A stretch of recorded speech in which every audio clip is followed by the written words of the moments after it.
trabajar o trabajar para vivir? Empecemos por imaginar el Congreso Internacional de una organización de trabajadores que tiene miles de afiliados en varios países y se aprueba a impulsar la reducción de la jornada laboral en todo el mundo, porque millones de seres humanos no pueden soñar con una vida verdaderamente libre del yugo del trabajo asalariado. Imaginemos que, una vez que se difunda y se proclama esto en el Congreso, la clase trabajadora de un país que tiene un gran desarrollo industrial toma como mucho ahínco esta bandera de lucha y populariza el reclamo.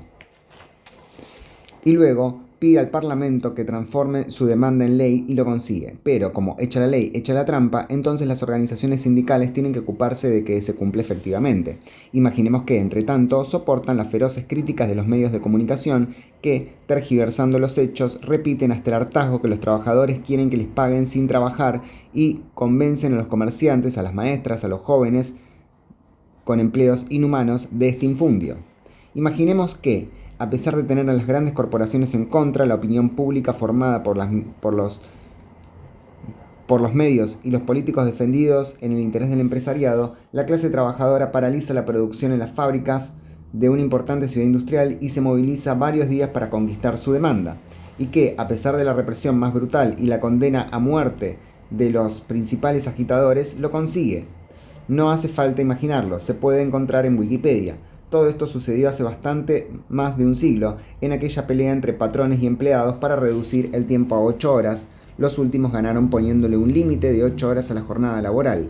Los líderes de aquella lucha pagaron con su vida y por eso aún hoy recordamos sus nombres y su gestada cada 1 de mayo, Día Internacional de la Clase Trabajadora, y no del trabajo.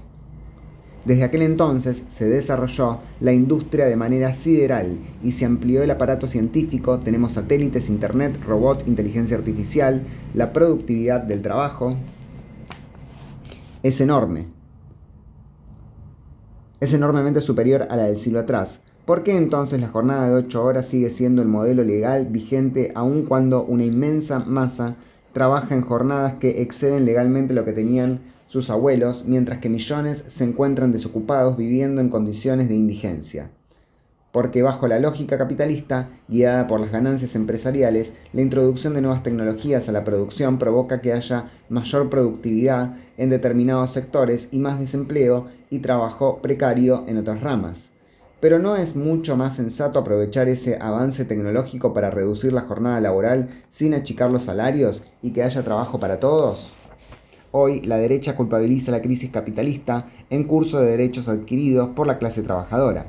Según ellos, todavía había demasiada regulación, demasiados beneficios sociales que es necesario eliminar para que los empresarios arriesguen sus inversiones.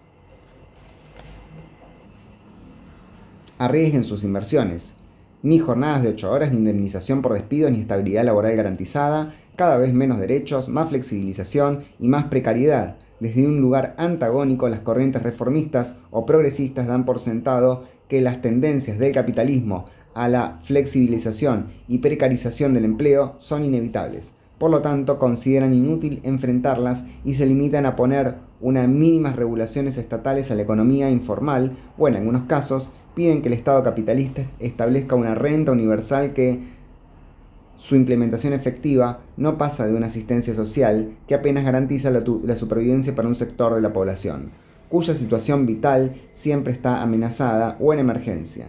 ¿Por qué resignarse a la consolidación de una clase trabajadora sin derechos para siempre? En el contexto de la campaña electoral de 2023, recorriendo el conurbano bonaerense con mi compañero el diputado Nicolás del Caño, nos acercamos a los portones de la multinacional de alimentación Kraft Mondelez. Una trabajadora se nos aproximó para recibir uno de los volantes que repartíamos ese día bajo un sol arrollador. Buscó un poco de reparo para que conversáramos más tranquilos y nos dijo que quería agradecernos porque habíamos ayudado a forjar la tradición de que a las trabajadoras y los trabajadores contratados se los defiende contra la empresa, la cual aprovecha esa división con los efectivos para enfrentarlos y mantenerlos con menos derechos.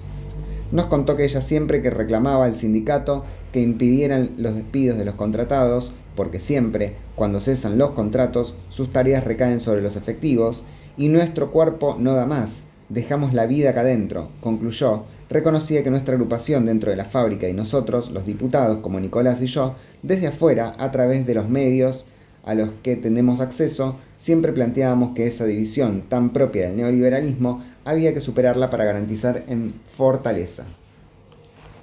Este tipo de reconocimientos que recibimos en las fábricas, las escuelas, en las calles, son los que nos invitan a pensar que no hay razón para resignarse, jamás. Si la clase trabajadora se apropia de esas horas de trabajo en donde anida la ganancia capitalista, no solo tendríamos más tiempo libre, sino que además podría repartirse las horas y reducir drásticamente el trabajo precarizado o sin derechos, o incluso liquidar la desocupación.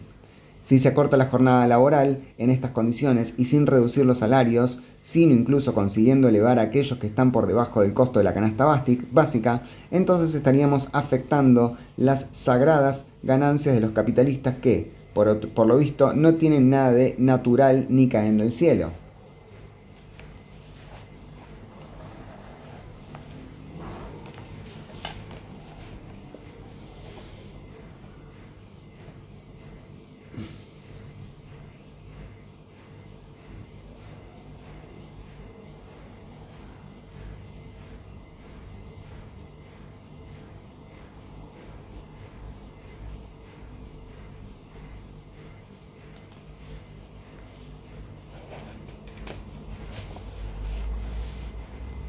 La clase trabajadora, a lo largo de la historia, ha intentado permanentemente sacudirse el yugo de ese trabajo realizado bajo condiciones de explotación. Le ha robado minutos a la jornada laboral ausentándose, bajando el ritmo de producción, saboteando las máquinas para paralizarlas, aunque sea por breves instantes. Es una resistencia sorda y espontánea, pero también de manera más consciente ha protagonizado luchas históricas para la reducción laboral, como la que mencionamos anteriormente, por las 8 horas y recordamos cada 1 de mayo. También ha peleado para obtener vacaciones pagas, por el control obrero de la producción y la distribución, etc.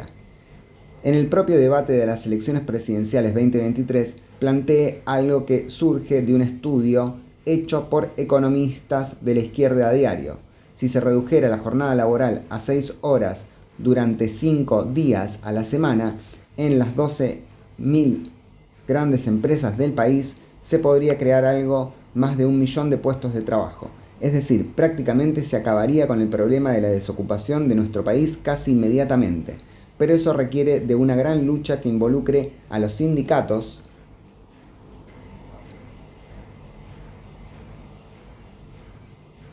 y a los movimientos sociales, a todo el pueblo trabajador, con trabajo regular o precario, ocupado y desocupado.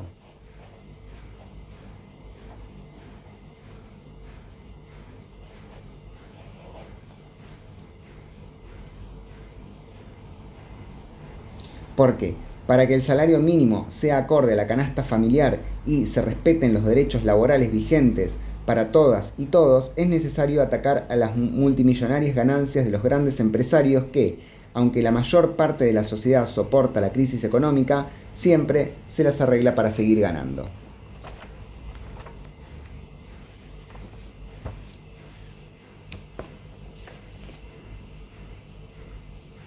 Trabajo para todos, trabajar menos. No es el socialismo, pero es algo por lo que podemos empezar a luchar desde ahora mismo. Poner freno. Claro que sería un paso enorme, pero con eso no alcanza. Vemos que el capitalismo, especialmente en esta etapa de decadencia, acrecienta las desgracias para la vida de la inmensa mayoría y para la existencia misma de nuestro planeta. Somos de izquierda porque estamos convencidos, como escribió Walter Benjamin, de que hay que poner un freno a la emergencia de esa catástrofe aquí y ahora. Somos realistas, el desarrollo de la humanidad en una relación más armónica con el ambiente y las otras especies, garantizando la satisfacción de las necesidades de toda la población y el desenvolvimiento cooperativo de las infinitas capacidades creativas de los individuos para el bienestar general de la comunidad, es una utopía. En el capitalismo. Es una utopía, pero en el capitalismo. Marx dice que la revolución son la locomotora de la historia mundial, pero tal vez se trate de algo por completo diferente. Tal vez las revoluciones son el manotazo hacia el freno de emergencia que da el género humano que viaja en este tren. La clase trabajadora que maneja los resortes de la economía no solo tiene el poder potencial, como decíamos, de paralizar la acumulación de ganancias de los capitalistas. Al liberar al trabajo de la explotación, del objetivo de generar riquezas privadas para una minoría parasitaria, esa actividad social que se realiza cooperativamente entre cada vez más millones de seres humanos se puede planificar en función de las necesidades sociales y no para acumulación impúdica de ganancias millonarias para unos pocos. Esa clase social que no tiene nada que perder más que sus propias cadenas puede sentar las bases de otra sociedad, verdaderamente igualitaria, donde seamos realmente libres. Porque ahora que las derechas se apropian de la palabra libertad, bien vale ratificar que coincidimos con Karl Marx en que el reino de la libertad solo empieza allí, donde termina el trabajo impuesto por la necesidad. El sentido común que las clases dominantes intentan imponer es que la sociedad es una sumatoria de individuos que buscan su propio beneficio de manera egoísta.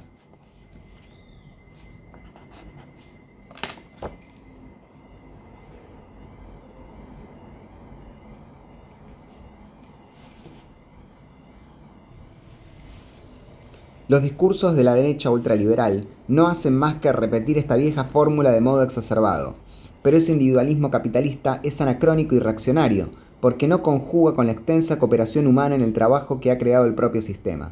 El individualismo es un fetiche que oculta esa realidad social y colectiva que lo contradice, porque la mayoría de los objetos que utilizamos en nuestra vida diaria, mercancías tan comunes como teléfono celular, por ejemplo, que tienen muchos componentes que se extraen, se fabrican, se diseñan en diversos lugares, a veces incluso remotos, los productos y los servicios que utilizamos como inconcebibles sin la cooperación del trabajo de millones de personas y que crea una fuerza muy superior a la suma de las fuerzas individuales,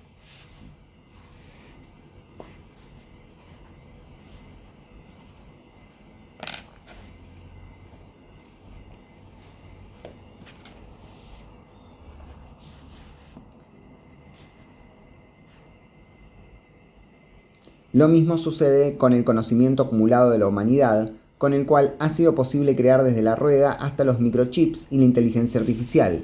Ciertamente el trabajo produce maravillas para los ricos, pero produce privación para los trabajadores. Produce palacios, pero también para el trabajador chozas. Produce belleza, pero deformidades para el trabajador. Sustituye el trabajo por máquinas, pero arroja una parte de los trabajadores a un trabajo bárbaro y convierte en máquinas a la otra parte, escribió Karl Marx en 1844. Pero si esa fuerza de la cooperación no estuviera puesta en función de crear mejor armamento para la destrucción y la muerte, ni para aumentar aún más las ganancias de los megamillonarios, ¿no sería capaz de mejorar la vida de las grandes mayorías, además de permitir el aumento del tiempo libre? La solidaridad humana hunde sus raíces en estas condiciones objetivas que son la base para la construcción de una sociedad socialista. Siempre recuerdo que en aquel tormentoso verano que comienzo de diciembre de 2001 en Argentina, escuché decir a una costurera de la textil Bruckmann, ocupada por sus trabajadores, la querida Celia Martínez: yo de acá las convoco a luchar con todo, porque si podemos manejar una fábrica, podemos manejar el país. Esta me parece una síntesis maravillosa en las palabras muy simples de lo que pienso profundamente, y por eso lo menciono.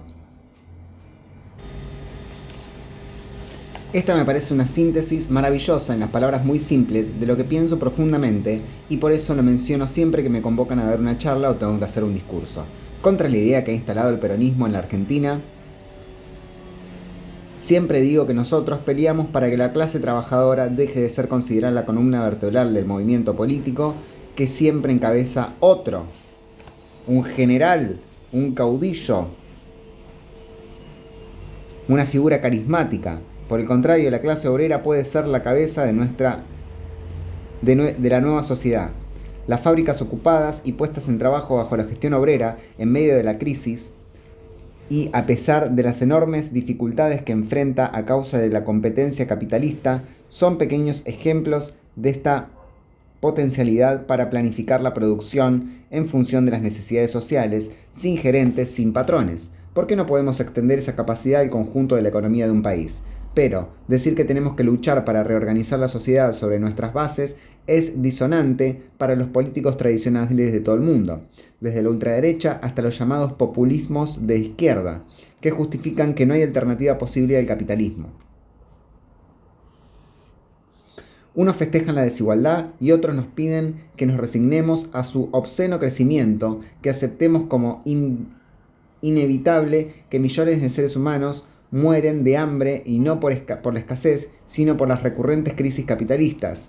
Nos dicen que la democracia consiste en elegir entre unos y otros, y cada 2 y 4 años. Por el contrario, nos parece que la verdadera democracia pasa por esa clase mayoritaria que mueve al mundo, se reapropie de los mecanismos de producción y reproducción social de su propio trabajo excedente, que multiplica la riqueza de los ricos mientras empobrece a los verdaderos productores, que lo convierta en tiempo libre, en tiempo para la creación artística, científica, de nuevos vínculos, ocios, pasiones y goces de propias formas de ejercicio de la política.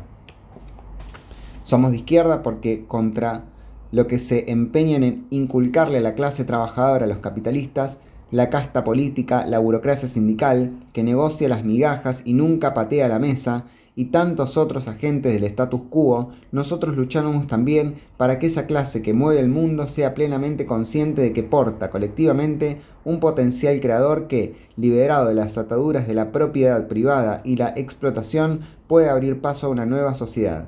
Nosotros a esa sociedad la llamamos socialista.